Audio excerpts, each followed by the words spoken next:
Welcome to the Deep Dive, where we explore, with clarity and purpose, the real impact of talent, technology, and artificial intelligence on organizations. Today, we invite you to reflect with us on the decisions shaping the present and future of the IT industry. Here, we don't just discuss headhunting, AI, or tech consulting. Yeah. We discuss what truly drives people: the need to grow, adapt, and lead. This deep dive is for you. If you're ready to take control of your career, lead change, or learn something new. Let's get started.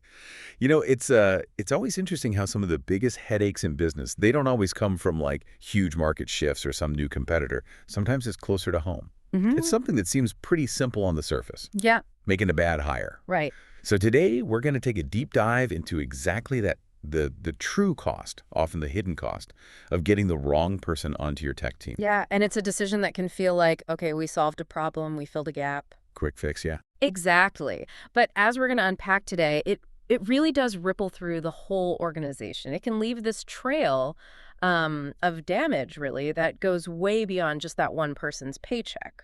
Absolutely. And that's where I think it gets really impactful for listeners, right? Because what looks like a standard HR decision, maybe, can just blow up. It escalates so fast into a significant financial problem and an operational one, too. We're not just talking about the salary you paid someone who didn't work out. No. We're looking at this whole cascade of consequences. It hits everything, project timelines, the morale, even the productivity of your really good people, your existing team. That's the killer, isn't it? When it starts dragging down the stars. Exactly. It's this often really underestimated drain on a company's, its energy, its vitality. Okay, so let's tackle that first big misconception then.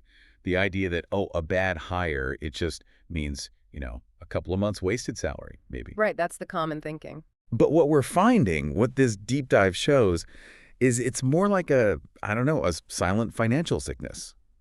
It can cost millions, potentially, and really cripple your ability to compete. The reality is, it's way more expensive than most leaders probably realize. Yeah. And that financial devastation, it often just starts with that first paycheck.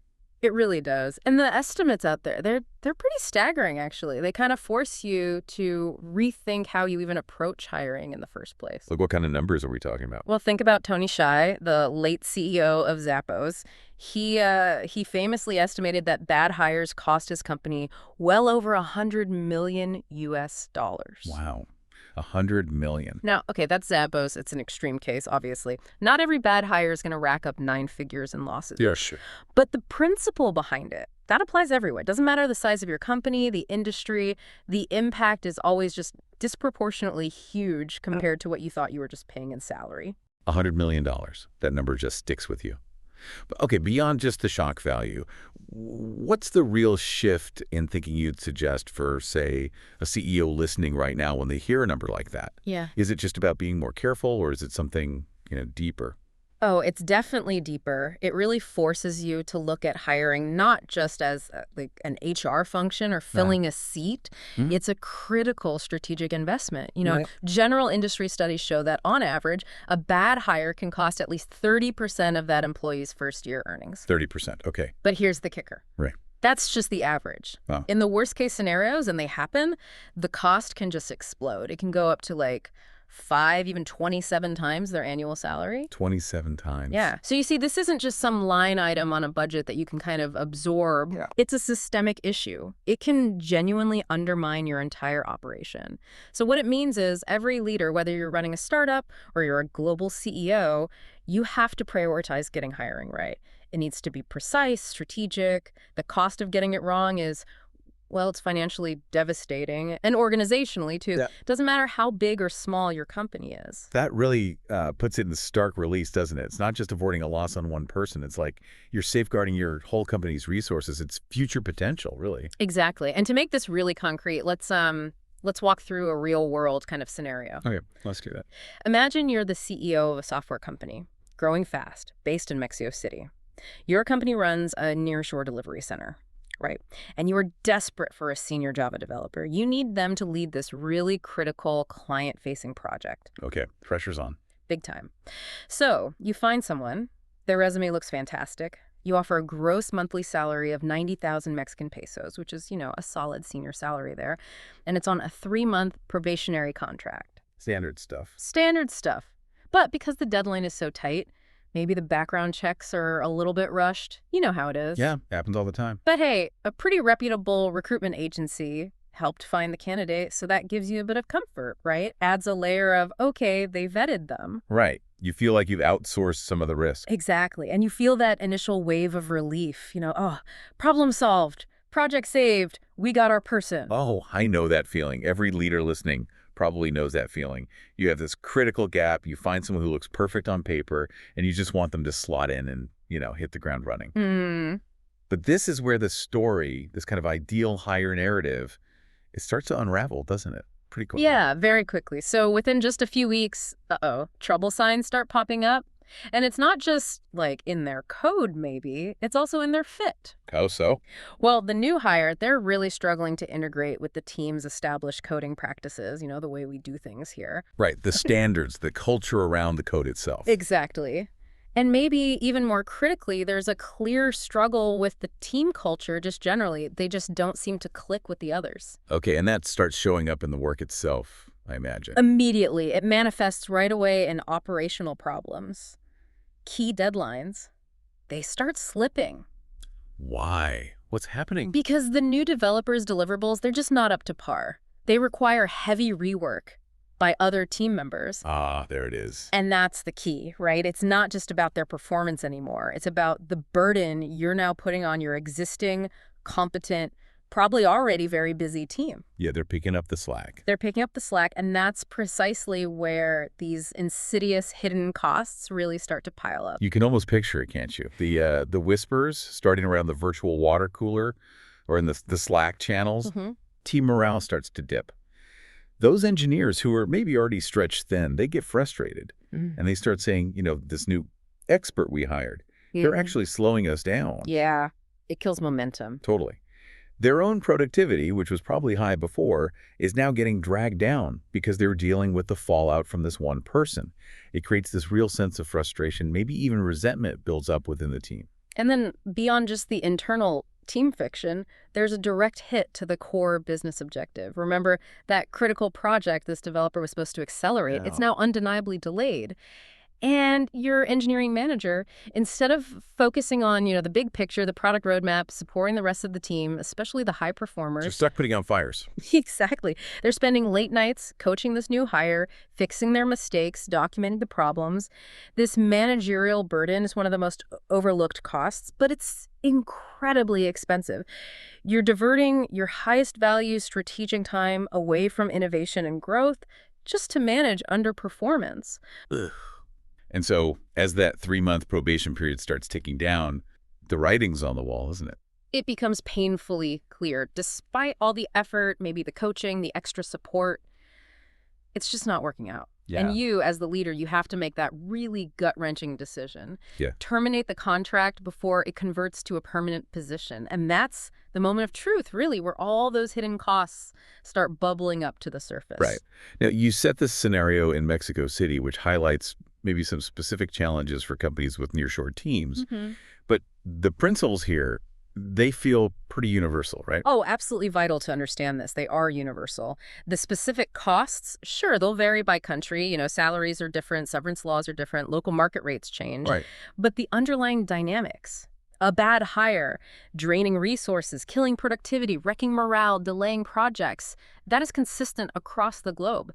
This isn't just a lesson for a CEO in Mexico City. It's for any tech leader anywhere in the world who's trying to build a truly high-performing team. Okay, so let's start tallying up the damage then, using this story as our guide. Yeah. Let's focus first on the tangible drain, the direct financial costs. Right. These are the expenses that, they hit your books right away, the ones you can actually point to on a report. Right. Even before our mishired developer wrote a single line of useful code, the meter was already running, wasn't it? Absolutely. The first of these, and it's often a big one right up front, is recruitment fees. Basically, the cost of just getting the person in the door. Okay. For a specialized role like a senior Java developer, companies very often use external recruiters or agencies. It just makes sense for niche skills. Yeah. And these agencies, they typically charge a fee, right? Usually a percentage of the candidate's annual salary. It can range quite a bit, maybe from around 8.8% if you have high volume recruitment, up to maybe 25% for a really high level executive position. Okay, so for our Mexico City developer, let's put a number on it. Their annual salary was 1,080,000 pesos. That's the 90K a month times 12. Roughly, what, 56,000 US dollars, give or take, depending on the exchange rate? What kind of fee would be typical there? Yeah, for a specialized role like that, a common rate might be around 15%. It's a fairly standard fee for finding specific tech talent. Okay, 15% of 1.08 million pesos. Now it works out to approximately 162,000 pesos, just paid out to the agency, bam, as soon as the hire is made successfully. And that's just the agency fee, right? That's not even the whole picture of recruitment cost. No, exactly. You also have to factor in the internal labor involved. Think about the time your existing team spends, your HR people, your engineering leads, maybe even other developers doing technical interviews. Right, the interviews, the coordination, the admin. All of that. So when you add that internal time cost, which we might estimate at, say, 24,000 pesos for this hire, the total direct recruitment cost for this one developer was roughly 186,000 pesos. And that's before they even started their first day. Almost 200,000 pesos just to get them signed up. Okay. Now, I can hear some leaders thinking, wait a minute. Why pay an agency? We have an internal recruitment team. Surely that's cheaper. Ah, yes. The internal versus external debate? It seems obvious, right? Use your own people. But you're saying for specialized tech roles, it can actually backfire, it can be more expensive. How does that work? It's a really important strategic point, and it is counterintuitive for some. The thing is, an in-house team, especially if they're more generalist recruiters handling all sorts of roles. Yeah, maybe recruiting for sales, marketing, finance. Exactly. They often lack the deep, specific expertise needed for really niche tech roles.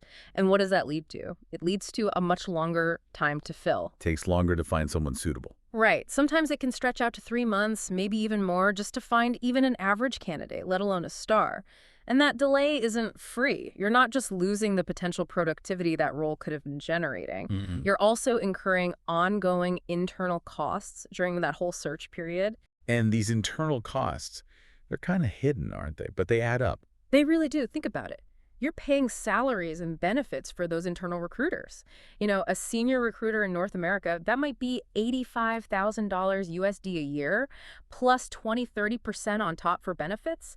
That's a fixed cost. Plus the tools they need, right? LinkedIn Recruiter isn't cheap. Exactly. Significant investment in specialized tools. LinkedIn recruiter licenses, applicant tracking systems, the ATS software subscriptions to niche tech job boards. That can easily run you $15,000 to $25,000 USD annually. And these are overheads that might not scale very efficiently if you're only hiring a few highly specialized people a year. And what about the time suck for the actual hiring managers in tech team? That's often the biggest hidden cost. The sheer amount of time your high-value team members sink into the process. For a specialized tech role taking, say, 3 months internally, your engineering manager might be spending 30–40% of their time on recruitment activities. Yeah. Your internal recruiter may be 50–60%. The vacancy owner, the person who needs the role filled, maybe 40%. Why? Because they're sitting through interview after interview with candidates who just aren't the right fit, technically or culturally. So it's high-value time. Just diverted from their main jobs. Yeah. Projects get delayed. Strategy gets ignored. Precisely. And here's the crucial point. This internal, maybe less specialized approach often carries a higher risk of making a bad hire in the end. Why is that? Because they might not have the deep tech knowledge to accurately assess those really specific technical skills, or maybe they miss subtle cultural fit issues that a specialist might pick up on. So you go through this long, expensive internal process, and you still end up with the million-peso mistake we're talking about. Ouch. So it brings you right back to square one, but after spending even more time and resources. Exactly. So if you connect this back to the big picture, right, the high internal resource drain, the extended vacancy period, the increased risk of a bad hire because maybe your internal team isn't specialized enough, it often leads to a more expensive outcome for these specific tech roles. So comparing the numbers again. Well, roughly, an external agency might cost you that 186,000 pesos, maybe achieve a 1-month time to fill, an internal process dragging on for 3 months.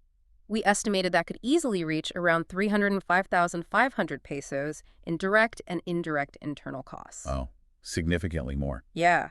And that estimate probably doesn't even fully capture the lost opportunity costs of all that diverted senior staff time.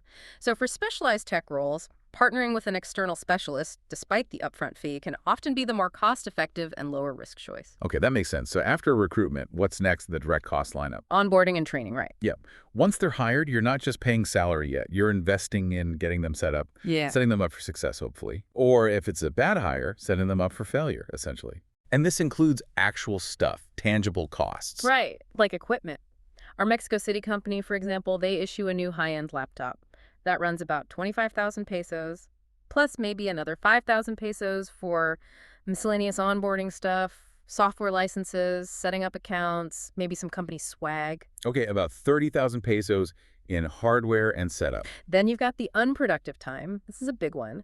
A new hire, realistically, they spend their first couple of weeks just getting oriented. Yeah, HR paperwork, mandatory training, reading documentation, trying to figure out the code base. Exactly. During that period, their actual productive output is basically zero or very, very minimal. So you can reasonably account for 100% of their salary for those first 2 weeks as purely an onboarding cost. So for our 90K a month developer, half a month's salary is around 45,000 pesos, just time paid for them to get up to speed with little tangible work delivered yet. And it's not just their unproductive time, is it? What about the team lead or the manager? Good point. Your existing team leads, your engineering managers, they spend considerable time training and mentoring this new person, especially in the first month. Right. Code reviews, explaining processes, pair programming sessions. All of that. So let's say a team lead, maybe also earning around 90,000 pesos a month, dedicates, say, 30% of their time over that first month just to onboarding this one new hire. Okay, 30% of their time. That's an additional 27,000 pesos worth of that leader's time poured directly into onboarding, time they could have spent on other things. So if we sum up these onboarding bits, the equipment, the new hires' ramp-up time, the manager's training time, it comes out to roughly 97,000 pesos just for onboarding and initial training. Another 100,000 pesos almost. Yeah, and these are real quantifiable costs hitting your books, all spent just to bring the new hire online. And if they turn out to be bad hire, that 97,000 pesos, pretty much completely wasted. Okay, moving on in the direct cost chain. Salary and benefits paid. This is probably the most obvious one, right? The money you actually paid the person while they were underperforming. It's the raw sunk cost of that underperformance, exactly. The moment that developer was hired, the company committed to paying that 90,000 pesos gross monthly salary. And you mentioned earlier the total cost is usually higher than just the gross salary. Oh, yeah. For simplicity in our example, we're sticking mostly to the 90K figure, but it's really important for listeners to remember this. In many places, the total cost to employ someone can easily be 1.25 to 1.6 times their base salary. Why so much higher? Because you have to factor in benefits, health insurance, retirement contributions, paid time off. Then there are payroll taxes, social security contributions, maybe bonuses. In Mexico, for instance, mandatory benefits like the aguinaldo, Christmas bonus, and vacation pay premiums add significantly to the base salary costs. So that 90K a month is really just the starting point for the actual cash outlay. Absolutely. So during that 3-month probationary period in our story, the company paid out at least 270,000 pesos in wages to this developer who wasn't delivering. And that money, it's just gone. It's a sunk cost. There was little to no return on what was meant to be a strategic investment. Okay. And then the final direct cost category, severance and any related legal cost, the exit penalty, as you called it. Right. Now, one advantage, if you can call it that, of using a probationary contract, like in our scenario, is that it often allows you to part ways with minimal penalty if things aren't working out. So how did that play out in the Mexico City example? Well, by terminating right at the end of the 3-month mark before the contract converted to permanent, we assumed the company paid maybe a token severance, perhaps 10% of 1 month's pay, so around 9,000 pesos, maybe as a goodwill gesture, or maybe it was stipulated in the probationary contract. The key thing is it avoids a much, much bigger financial hit. Because if they hadn't acted within that probation window. That's where it gets really expensive, especially depending on local labor laws. It's different from, say, at-will employment, which is common in many U.S. states, where you can often terminate someone without cause or significant notice periods. Right, Mexico's laws are different. Yes. In Mexico, once an employee passes their probation period, labor laws provide much stronger protections. If the company had waited, say, until month 4 or 5, and then decided to fire this developer without a legally documented just cause, which can be hard to prove, they would trigger a mandatory severance payment.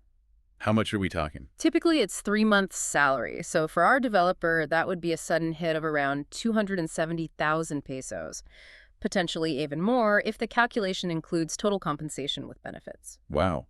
So missing that probation deadline could easily add another $250,000 in exit costs, just like that. Just like that, on top of all the other costs that have already piled up, Yeah. it really underscores the importance of using that probationary period effectively and making a decision before it expires. Okay, so let's sum up these direct financial hits then, the visible ones. We had recruitment, Around 186,000 pesos, onboarding and training, or about 97,000 pesos. salary paid during the 3-month probation, 270,000 pesos. and the minimal severance in this case. Around 9,000 pesos. Okay, so adding those up, Mm. carry the one. That comes to roughly 566,000 Mexican pesos. Out of pocket. Gone. Yep, a significant amount of money.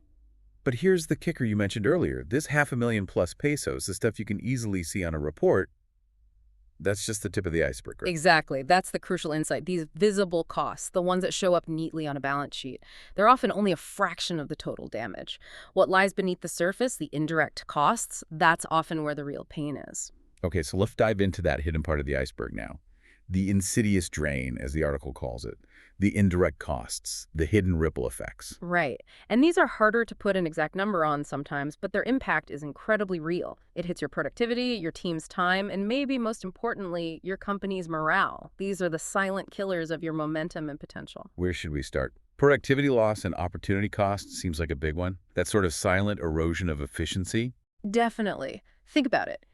Every single week that our underperforming developer was part of that team, the team's overall output was lower than it should have been. And it wasn't just that they weren't producing much. No, it was worse than that.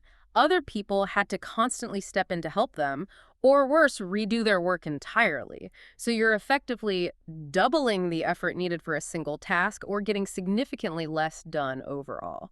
So in our Mexico City case, what did that translate to? Well, realistically, the team probably lost something like 1 to 2 months of productive progress on that critical project just because of this one person. Wow. If a fully effective senior developer should have, say, closed 20 Jira tickets or delivered a specific set of features in that 3-month period, maybe the company only got half of that value, or even less, thanks to the drag and the rework. Can we put a rough monetary value on that lost productivity? We can try. For instance, if during those first 2 months, the new hire was really only operating at, say, 50% effectiveness compared to what was expected, that's like throwing away half their salary in terms of value received. So maybe 45,000 pesos per month of value just wasn't realized.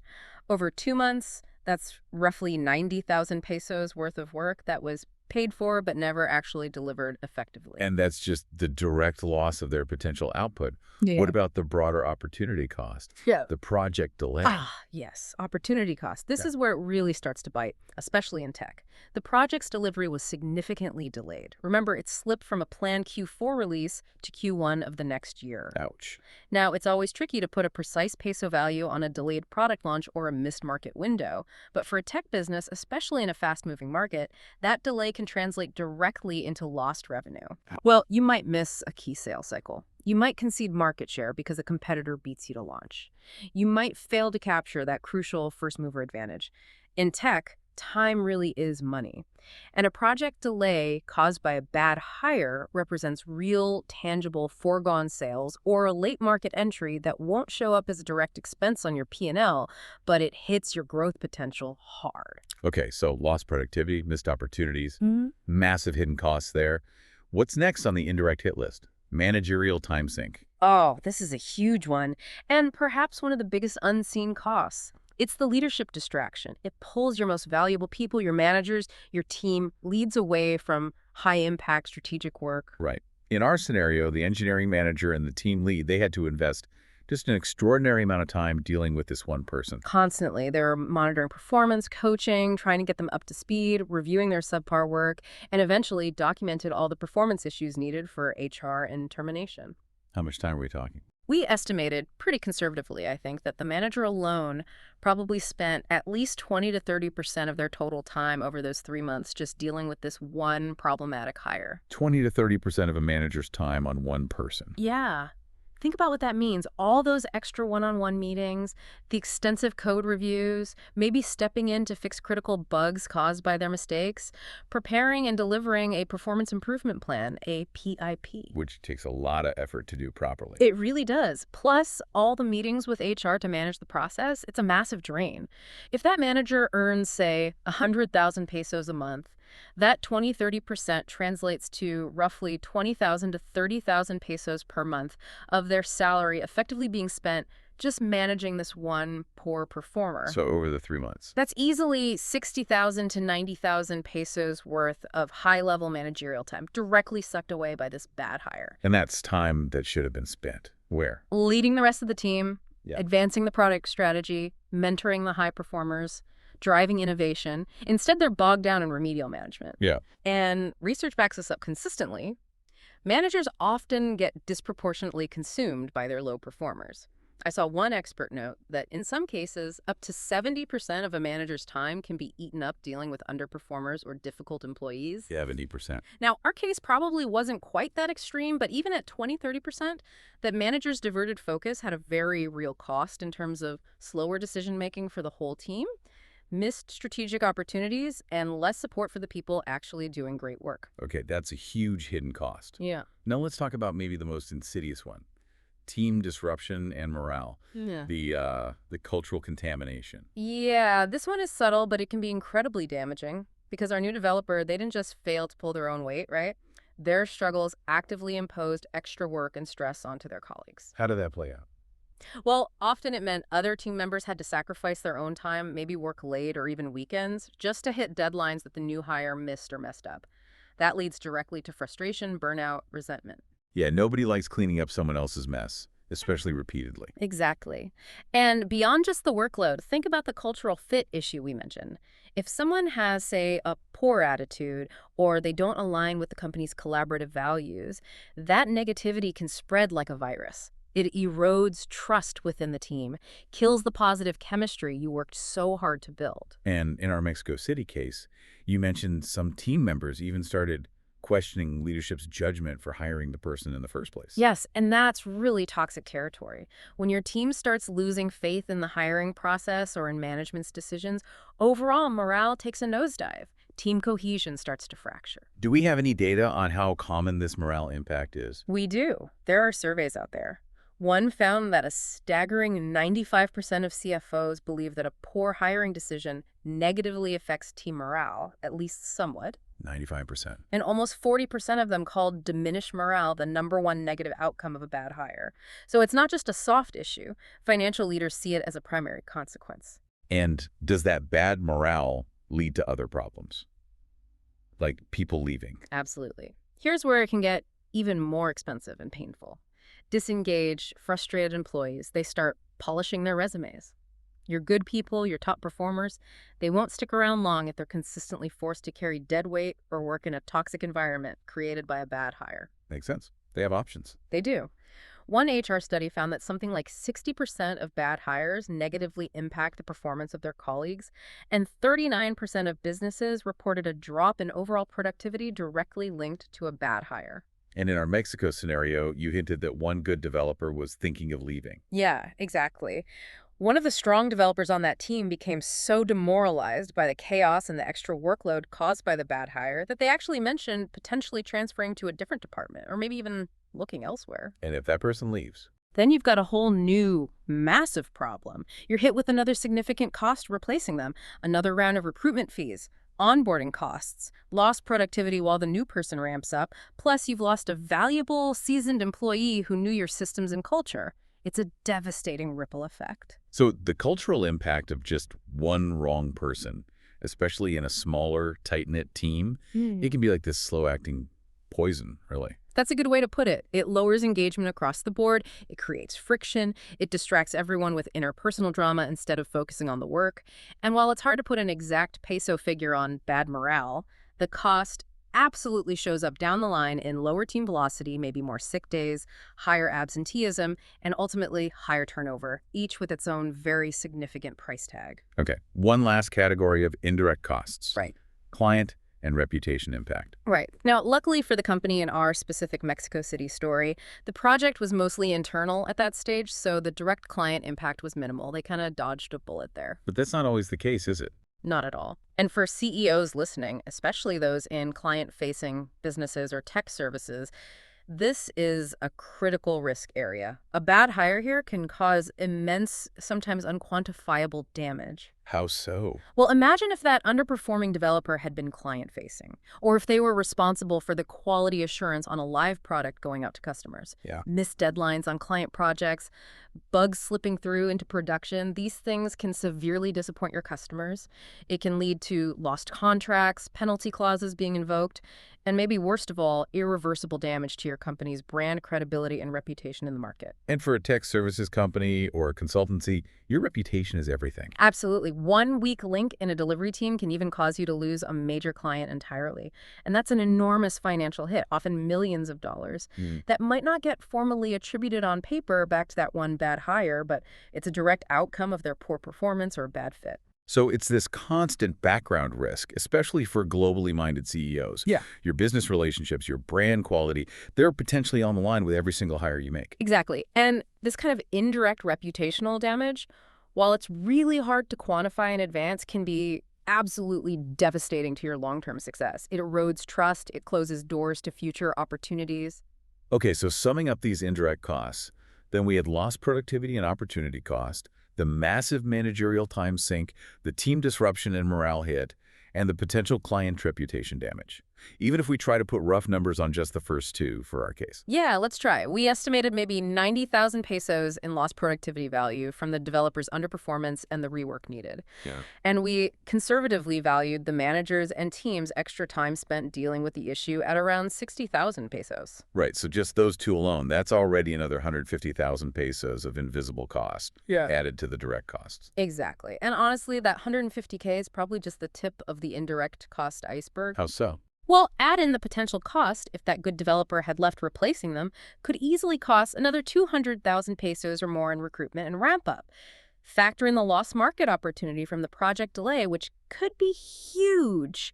Suddenly, the total indirect impact can easily soar much, much higher than the direct costs. Yeah, it really starts to snowball. It does, which is why you hear many HR experts estimate that when you factor in all these hidden costs, the productivity loss, the management drain, the turnover risk, the reputational damage, the total cost of a single bad hire can easily reach 200%, maybe even 300% or more of that person's annual salary. 2 to 3 times their salary. Yeah. And our Mexico City case study, when you look at it holistically, it absolutely validates that kind of estimate. It proves the point comprehensively. It wasn't just an inconvenience. It was a major financial drain. Okay, so now let's try to pull it all together. Combine all these layers, the direct costs, the indirect costs, the whole messy saga from the initial search to the eventual exit, and crucially, factoring in the cost of having to basically do it all over again. What's the full catastrophic tally? How does this single bad hire end up costing over 2.2 million pesos? Right. Let's break down that worst-case scenario math. And remember, this assumes the company didn't act swiftly during probation. They let the person stay on longer, maybe hoping things would improve, and then had to terminate after probation expired. This really shows the maximum potential damage from delaying that tough decision. Okay, walking through the cost categories again. First, recruitment. Yep. The initial recruitment cost, including the agency fee and internal time, we pegged at around 186,000 pesos. Then, onboarding and training. That was roughly 100,000 pesos, laptop, setup, unproductive time for the hire, manager's training time. Okay, now, compensation paid to the bad hire. This is where the worst case really bites. Exactly. In this scenario, let's say the person stayed on for a full 6 months, at the 3 months probation, plus another 3 months where the company was maybe trying a PIP, hoping for improvement, before finally letting them go. 6 months of salary. At 90,000 pesos a month, That totals 540,000 pesos paid out in salary and likely benefits. And this is money paid for very, very little productive return. It's effectively a complete loss. Ouch. Okay.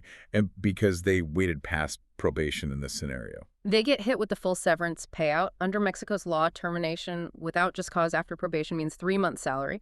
So, boom, another 270,000 pesos out the door, a huge penalty that could have been avoided with faster action. Okay. Then the hidden costs, lost productivity and management time. Right. Across those 6 months, the drag on the team, the rework, the project delays, the manager's time sink, it all accumulates. We estimated this conservatively at around 360,000 pesos total. That breaks down maybe into 180,000 for the lost output and opportunity costs, plus another 180,000 worth of senior staff time and probably overtime dealing with all the fallout. And finally, you still need someone to do the job, right? Exactly. After firing the bad hire, you're back to square one. You still need a competent developer to rescue that critical project. So you have to incur replacement hiring costs. Meaning another round of recruitment. Yep. Another agency fee, more internal time spent interviewing and vetting. Comparable to the first round, so let's add another 186,000 pesos to the tally for finding the replacement. Okay, so if we just sum up those components. Initial recruitment, 186K. Really? Onboarding, 100K. Compensation paid, 540K. Severance, 270K. Lost productivity management time, 360K. And replacement hiring, 186K.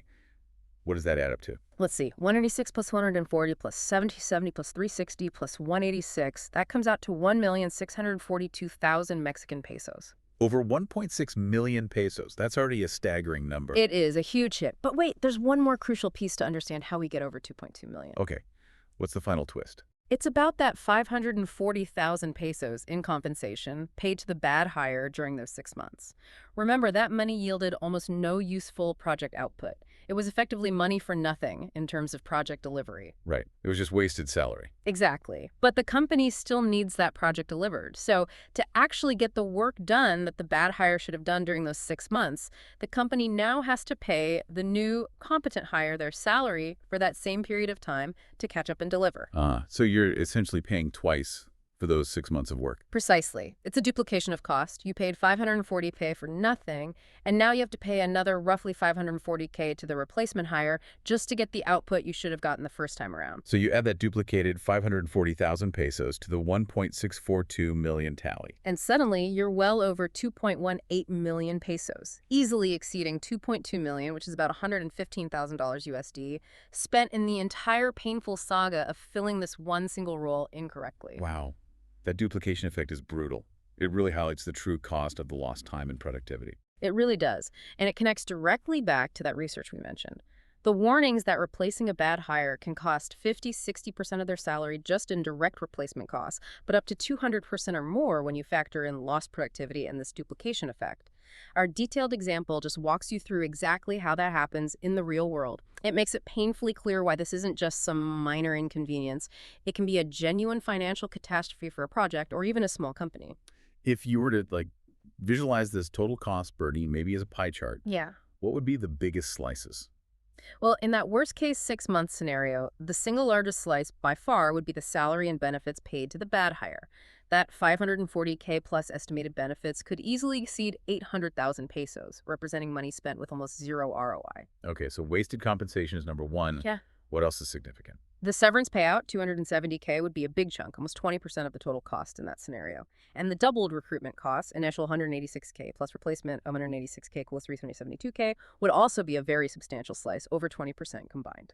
And the hidden costs, lost productivity and management time. Even though they're harder to see, they still make up a significant portion. That estimated 360,000 pesos would be around 16–17% of the total cost pie. It's a major piece, representing all that lost value and diverted effort.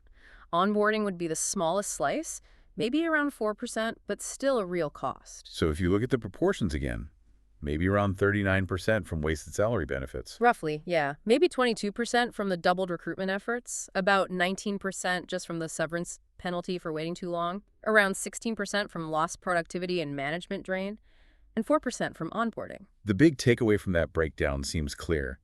It's this combination, isn't it?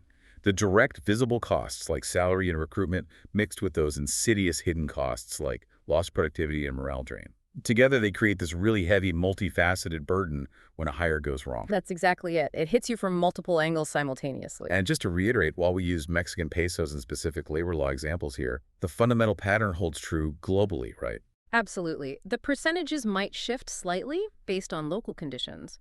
In the US, maybe severance is lower in many cases due to at-will employment, but you might face higher risks of litigation or unemployment claims adding costs elsewhere. In parts of Europe, severance or redundancy costs could be even higher than our Mexico example. But the core process, recruiting, onboarding, paying salary for low output, suffering productivity loss, demoralizing the team, and then having to recruit again, that whole painful cycle, is enormously expensive everywhere. Whether the final bill is 30% of the annual salary or 300%, it's a massive financial hit that no organization wants to take if they can possibly avoid it. Okay, so after laying out that pretty grim picture, the obvious crucial question for every leader listening is, how do we stop this from happening? Or at least how do we dramatically reduce the risk of making such a costly bad hire? Right. Because while no hiring process is ever going to be 100% perfect, there are absolutely strategic practices you can put in place to significantly lower the odds of making these kinds of million-peso mistakes. What's strategy number one? Where do we start? It starts right at the beginning. You have to rigorously define the role and the required fit. Clarity here is absolutely fundamental, long before you even post a job ad or look at a single resume. So getting that job description really nailed down. Exactly. But it's more than just listing tasks. You need crystal clear requirements that are genuinely aligned with what the team actually needs day to day.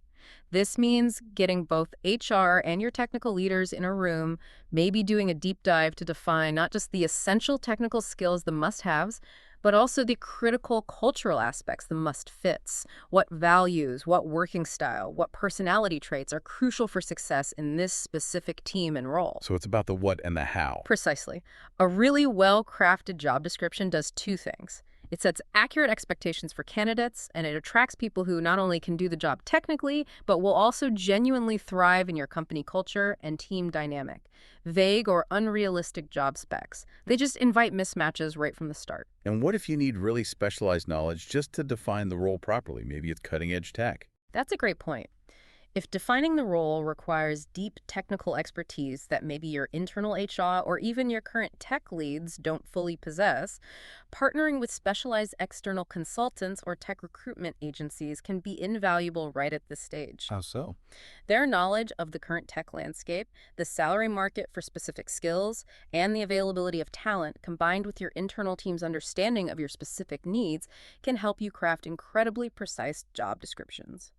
This saves a ton of time later and significantly reduces the risk of starting the process with unclear or misaligned requirements, which is a common source of bad hires. Okay, so strategy one, define the role with crystal clarity, focusing on both tech skills and culture fit. What's strategy number two? Implement structured and thorough hiring processes. This is about moving beyond just gut feeling. So many bad hires happen because the process was rushed, inconsistent, or relied too heavily on someone's intuition rather than objective evaluation. Why is that gut feeling so risky in hiring? Because our unconscious biases can so easily lead us astray, we might click with someone personally, but overlook critical skill gaps or vice versa. Instead, you need structure. What does a structured process look like? It means using structured interviews, asking basically the same core set of behavioral and situational questions to all candidates, ideally in the same order, and using a consistent scoring rubric to evaluate their answers. This allows for much fairer apples-to-apples comparisons. And for tech roles specifically? Practical tests are pretty much non-negotiable. Don't just rely on the resume. You need coding exercises, system design problems, maybe a small take-home task that simulates real work. This lets you actually verify their skills in a practical context. What about involving the team? Crucial. Have multiple team members involved in the interview process, not just the hiring manager. Get different perspectives, especially on cultural fit and collaboration potential. And then crucially, compare notes afterwards. Discuss observations using that structured rubric. And remember that SHRM data point. Companies without standardized interview processes are 5 times more likely to make a bad hire. Structure matters. And what about reference checks?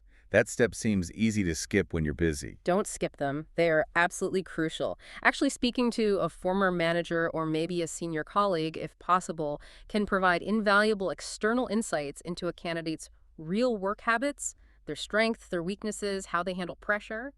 It might take an extra day or two, but it's always better to extend the timeline slightly for thorough vetting than to fast-track someone you haven't checked out from all angles. And you mentioned something about global nuances. Yeah, especially for companies hiring across borders or managing remote international teams. It's important to understand the nuances of effective IT recruitment in different regions. Candidate expectations, communication styles, even interview formats can vary. Being unaware of these can lead you to accidentally alienate top talent or extend your hiring time unnecessarily. Getting advice from experts in global IT recruitment best practices can really help navigate these complexities smoothly. Okay, solid advice. Strategy 3. Leverage probationary periods and test projects. This is the try before you buy idea, right? Exactly. And our Mexico City story showed just how valuable this can be. That probation period saved the company from a much larger severance payout. So the advice is use those probationary periods actively, or consider contract-to-hire arrangements where possible. This lets you observe actual on-the-job performance before making a full commitment. But it's not just about passively watching them, right? Yeah, no, absolutely not.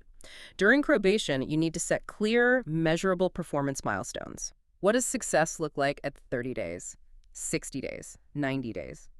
And provide regular, specific, actionable feedback along the way. It's an active assessment period, not just a waiting period. What about actual trial projects? Yeah, if your local laws in the market allow for it, consider using short-term contracts or even well-defined freelance projects as a kind of audition.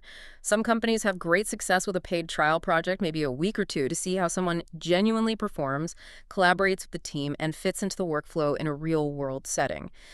It significantly de-risks the decision because it's far cheaper to pay someone for a brief trial than to go through the whole hire and fire cycle with all its associated costs. But how do you do that without scaring off top candidates who might just want a stable full-time offer right away? That's a really important consideration. It comes down to being competitive and transparent. You need to make sure that even during a trial or probationary period, you're offering fair compensation, necessary benefits where applicable, and respecting all employment regulations. You can't make it feel exploitative. Right. Leveraging market data, maybe from compensation specialists or your recruitment partners, helps ensure your offer, even if it includes a trial phase, is still competitive overall. You frame it as a mutual getting to know you period, a two-way audition which benefits both sides by ensuring a good long-term match. Okay, strategy 4.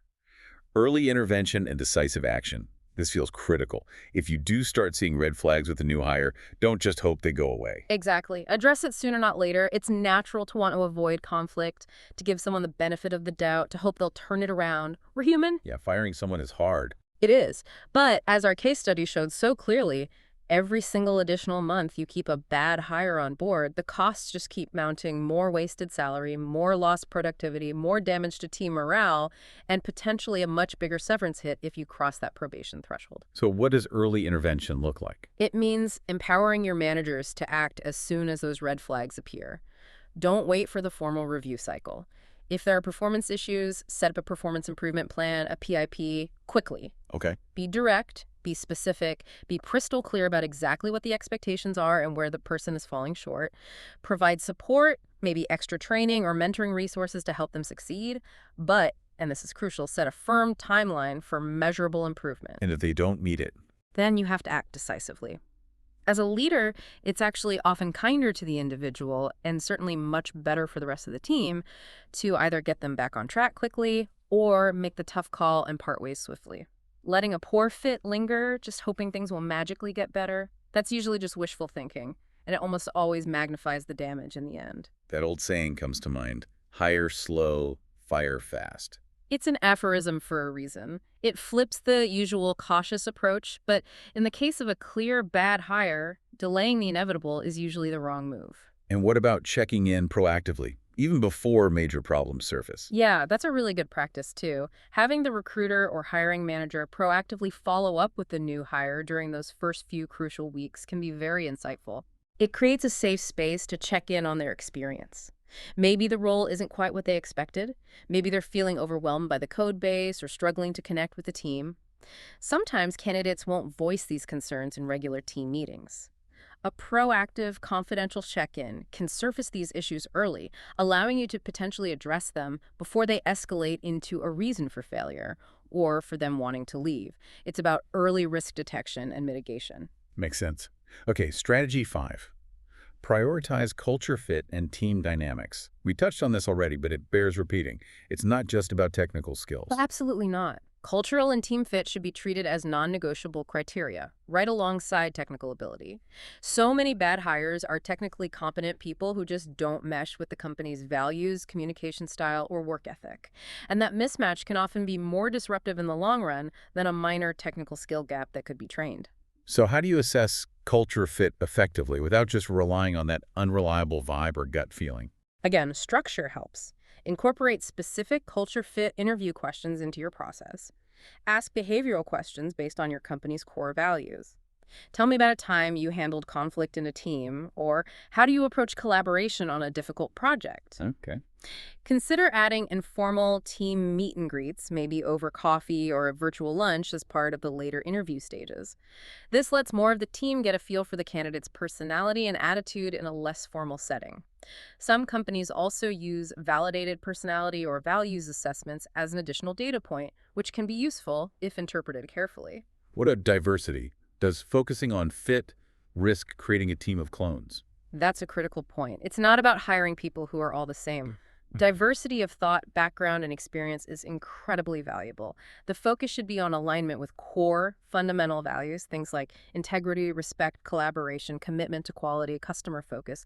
You want diversity within a framework of shared core principles. So if multiple interviewers raise concerns about, say, arrogance or poor communication skills, Yep. or maybe a work ethic that seems totally misaligned with the team's norms, take those seriously. Absolutely. Don't dismiss them as soft skills.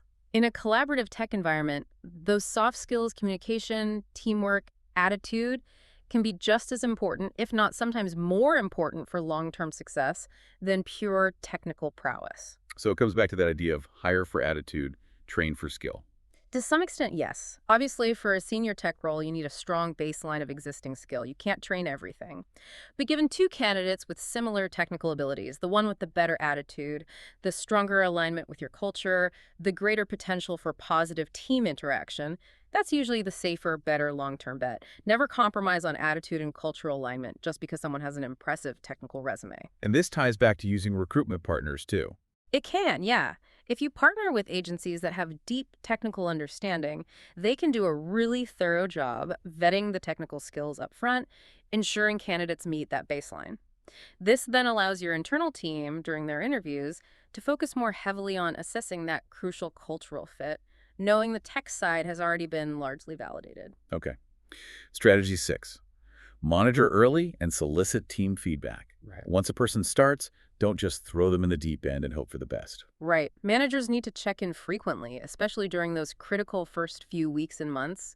Don't wait for the formal 90-day review to discover there's a major problem brewing. What does that early monitoring look like practically? It means having short feedback cycles. Implement weekly one-on-ones specifically focused on progress, challenges, and integration. Have structured 30-day and maybe 60-day check-ins to formally assess progress against those initial milestones we talked about. And maintain consistent, informal touch points, just quick chats to see how things are going. The goal is to catch potential issues while they're still small and potentially fixable. And involving the broader team for feedback. Yes, but carefully. It's important to encourage the team to provide input, but it needs to be done in a respectful and constructive way. You don't want it to turn into gossip or negativity. Right. But the reality is, sometimes peers are the first ones to notice subtle warning signs of a potential bad hire. Maybe an unwillingness to collaborate or share knowledge. Maybe difficulty learning the team's established processes. Maybe a consistently negative or resistant attitude when receiving feedback. Things that might not be immediately apparent to a manager who isn't in the trenches with them day to day. So how do you create a safe way for them to share that? You need to foster an environment where team members feel psychologically safe to voice legitimate concerns about a new colleague's integration or performance without fear of being seen as not a team player or unsupportive. Maybe it's through confidential feedback channels to the manager or during team retrospectives focused on process improvement. The key is that this feedback is seen as valuable input for early problem solving, not just complaining. And how does the manager differentiate between normal new person struggles and genuine red flags that need action? That's a critical judgment call for the manager.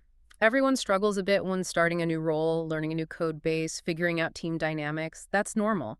You look for patterns. Are they making the same basic mistakes repeatedly despite coaching? Are they unwilling to ask for help or seem resistant to learning the way we do things here? Is there a persistent negative attitude or deflection when giving constructive feedback? Those are much stronger indicators of a potential bad fit than just taking a little while to ramp up. And again, that proactive candidate check-in you mentioned earlier could help here too. Definitely. Sometimes the candidate themselves knows things aren't clicking. Having that open channel for them to express discomfort or confusion can help differentiate normal adjustment pains from a fundamental mismatch and potentially address it early. Okay. And the final strategy, number 7, strategic partnership with technology expert agencies for recruitment.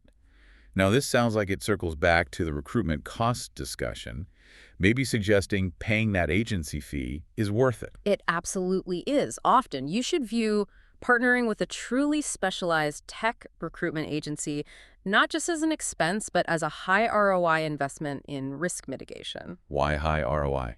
Because, as we spent this whole time discussing, the cost of getting it wrong is enormous. A good specialized agency with their deep expertise in the tech market, specific technologies, and proven recruitment methodologies can save you invaluable time and help you avoid those catastrophic losses associated with a bad hire. So what are the core benefits they bring? Several key things. First, market knowledge and networks. They know where to find the specific talent you need, talent that might not be actively looking or responding to your general job ads. They have established connections. This drastically reduces your time to fill. Oh, faster hiring. Second, technical vetting. Because they specialize in tech, they often have recruiters with technical backgrounds or robust technical screening processes. They can properly assess candidates' technical capabilities far better than a generalist recruiter typically can. They speak the same language as your engineers. This significantly reduces the risk of a purely technical mismatch. Better quality candidates, technically speaking. Third, compensation alignment. They have real-time market data on salaries and benefits for specific roles and locations. They can advise you on crafting competitive offers, reducing the risk of losing your top candidate to a competitor over compensation or overpaying unnecessarily. Helps you make the right offer. And fourth, it frees up your internal team. By outsourcing the heavy lifting of sourcing, screening, and initial vetting to specialists, your internal HR team and your tech leaders can focus on what they do best.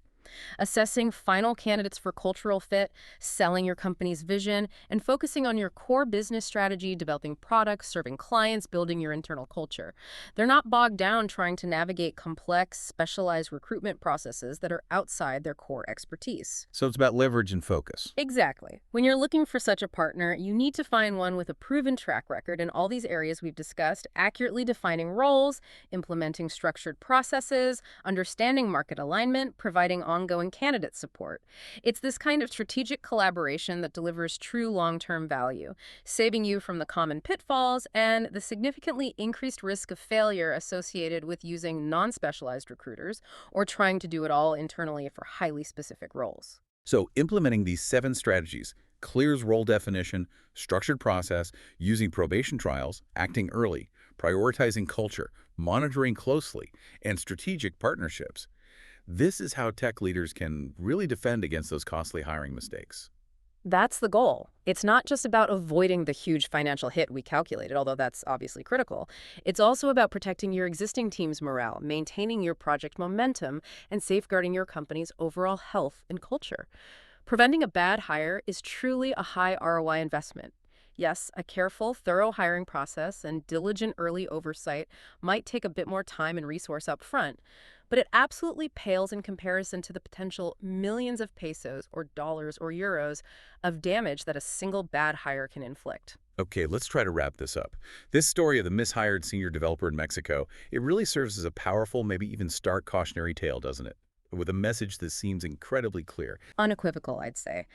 The true cost of getting hiring wrong goes so far beyond just the salary you paid that person.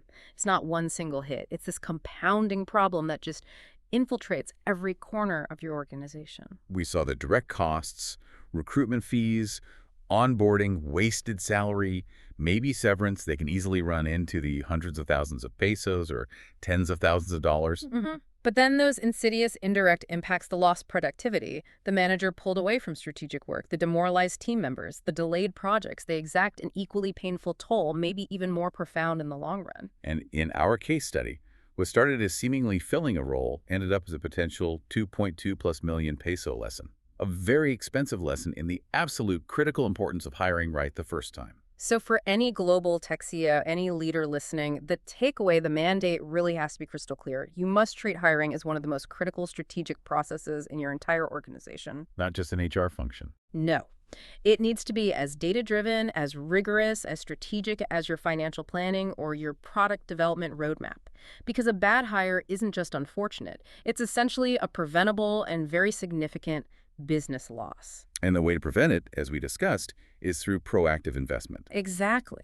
By investing upfront in rigorous hiring practices, defining roles clearly, structuring interviews, doing practical tests, by fully utilizing tools like probation periods or trial projects, by acting swiftly and decisively on warning signs, not letting problems fester, and by prioritizing that cultural fit just as highly as technical skill. By doing these things, leaders can dramatically lower the odds of making that costly bad hire. And even if, sometimes, despite your best efforts, a hire just doesn't work out. Yeah, it happens. No process is perfect. The key then is to minimize the damage, act quickly, part ways professionally, and most importantly, learn from the experience. How do you learn from it? Do a post-mortem.